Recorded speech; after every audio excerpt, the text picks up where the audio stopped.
Անկախության հռչակման 20-րդ տարեդարձի կապակցությամբ հայտարարվող համաներումը նորանկախ Հայաստանի պատմության մեջ 9-րդն է։ Համաներման որոշումը ազգային ժողովի կողմից հաստատման դեպքում կկիրառվի այն անձանց նկատմամբ, որոնք հանցագործություն են կատարել մինչև 2011 թվականի մայիսի 1-ը ներառյալ։ Այսինքն մենք գործ կունենանք մոտավորապես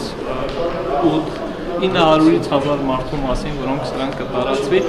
Ի տարբերություն 2009-ին հայտարարված համաներման որոշման, նախագահի այս առաջարկում 2008 թվականի մարտի 1-2-ի առնչությամբ ազատազրկված ընդդիմադիրներին վերաբերող առանձին կետ չկա։ Արդարադատության նախարարը նույնպես թիվ չի հրապարակում ընդդիմադիրներից քանիսի նկատմամբ ի վերջո կարող է կիրառվել այս համաներումը։ Սակայն առաջ անցնելով նշեմ, որ այն կկիրառվի մարտի 1-2-ի առնչությամբ ազատազրկված ընդդիմադիր 3 գործիչների՝ Սասուն Միքայելյանի, Նիկոլ Փաշինյանի եւ Արա Հովհաննիսյանի նկատմամբ։ Այսօր մեր քվեարկությունը եկեք մի պակ խորենք հանրապետության նախագահի խոսքերի շուրջ։ Հիշենք, մենք իրավունք չունենք մեզ թույլ տալու մեր երկրում ունենալ իրար հանդեպ ճշտամաբար տրամադրված հասարակություն,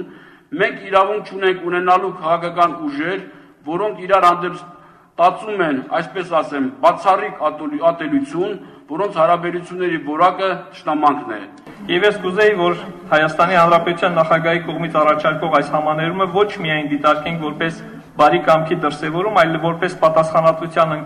ընկալման մի նոր հավաստում, որպես պետության ներքին կյանքում արմատական փոփոխություններ իրականացնելու հերթական քայլ։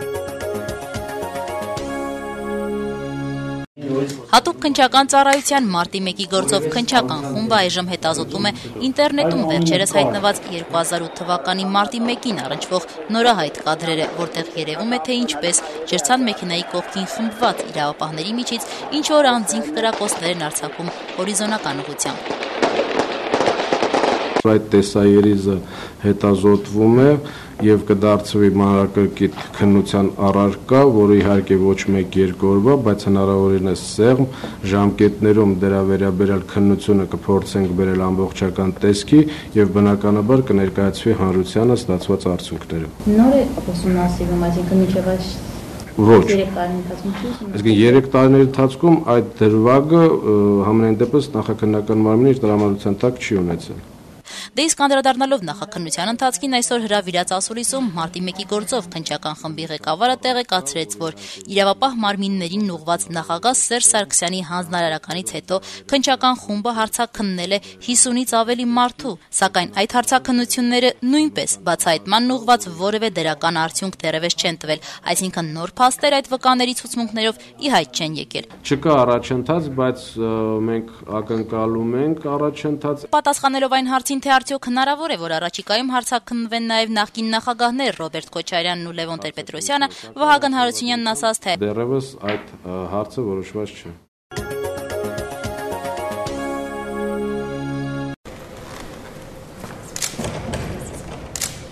Վարչապետ Տիգրան Սարգսյանն այսօր ընդունել է Միացյալ Նահանգների արտակարգ եւ լիազոր դեսպան Մարի Յովանովիչին, ով ավարտում է դիվանագիտական առաքելությունը Հայաստանում։ Կառավարության տեղեկատվության եւ հասարակայնության հետ կապերի վարչության փոխանցմամբ վարչապետը շնորհակալություն է հայտնել դիվանագետին պաշտոնավարման ընթացքում կատարած մեծ աշխատանքի համար եւ հաջողություն մաղթել հետագա գործունեության մեջ։ Տիգրան Սարգսյանը բարձր է գնահատել Մարի Յովանովիչի անձնական ներդրումը Միացյալ Նահանգների աջակցությամբ տարբեր ոլորտներում մի շարք ծրագրերի իրականացման գործում։ Դեսպանը իր հերթին արդյունավետ է համարել Հայաստանում պաշտոնավարման տարիները եւ համոզմունք հայտնել, որ հայ-ամերիկյան համագործակցությունը հետագայում եւս դինամիկ կզարգանա,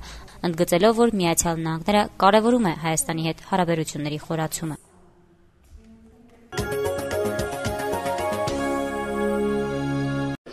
Այսօր Դաշնակցություն խորհրդարանական խմբակցությունն առաջարկեց ազգային ժողովի որոշման նախագիծ, ըստ որի խորհրդարանը երկրի նախագահին առաջարկում է քննարկել կառավարությանը անվստահություն հայտնելու հարցը։ Ըստ դաշնակցական падգամավորների այդ նախագծի հիմք են հանդիսանում խմբակցության հարցապնդման կապակցությամբ կառավարության պատասխաններից առաջացած մտահոգությունները։ Դաշնակցություն խմբակցության անդամ Արմեն Ռուստամյանը ազգային ժողովի նիստում նախագիծը ներկայացնելիս հայտարարեց, որ կառավարությունը վարում է հակասոցիալական քաղաքականություն, չի ապահովում աղքատության հաղթահարման եւ սոցիալական ծրագրերի անխափան իրականացումը։ Ազգային ժողովը որոշումը չընդունեց, կողմ քվեարկեց 10 падգամավոր դեմ 13։ Կոալիցիայի մի շարք падգամավորներ ներկա էին, բայց չքվեարկեցին։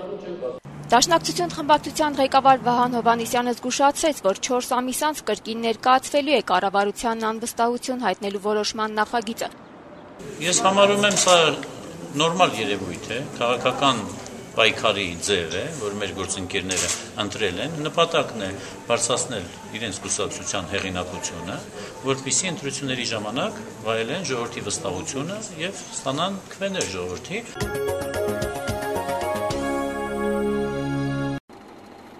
Լեռնային Ղարաբաղի վարչապետ Արա Հարությունյանի խոսքերով Ստեփանակերտի օդանավակայանի շինարարական աշխատանքների անընդհատ ձգձգման պատճառը օդանավակայանի վազքողու կառուցումն է։ Այս մասին վարչապետը խոսեց Հայաստան համահայկական հիմնադրամի նվիրատուների հետ ունեցած հանդիպման ընթացքում։ Սկզբնական փուլում մեզ մասնագետները ասել են, որ այդ վազքողի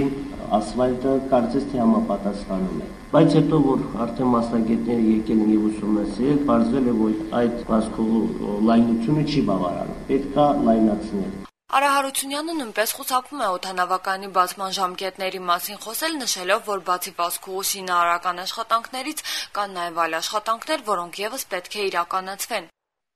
Ստեփանակերտի օդանավակայանում վերջին անգամ քաղաքացիական թռիչք էր իրականացվել 1992 թվականի մայիսի 13-ին, եւ չնայած որ վերջերս էլի խոսք գնաց այն մասին, որ հնարավոր է բացումը տեղի ունենա ամռանը, Արա Հարությունյանը մեջբերելով նախագահ Բակո Սահակյանի խոսքերը ասում է, որ օդանավակայանի շուտ բացումն ինքնանպատակ չպետք է լինի։ Իդեպ առաջիկա օրերին Ստեփանակերտում օդանավակայանի բացման նախապատրաստական աշխատանքներին նվիրված քննարկում կկազմակերպվի, որի ընթացքում կխոսվի նաև տոմսի արժեքների անվտանգության եւ այլ հարցերի մասին։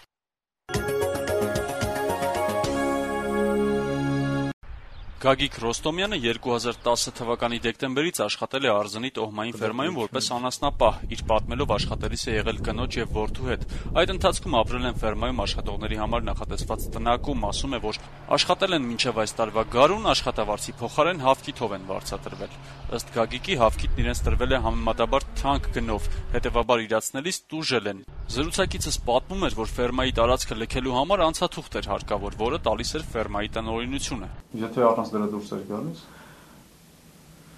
Բռնեին առանց դրա դուրս գալ։ Ինչ էին անում։ Չէին թողում։ Ասենք դուրս եկավ մեկը փախավ, ասենք, ասենք։ Ինչ էին անում։ Կբռնեին, գարողայով ծեծեին։ Հա։ Գարողայով ծեծեին։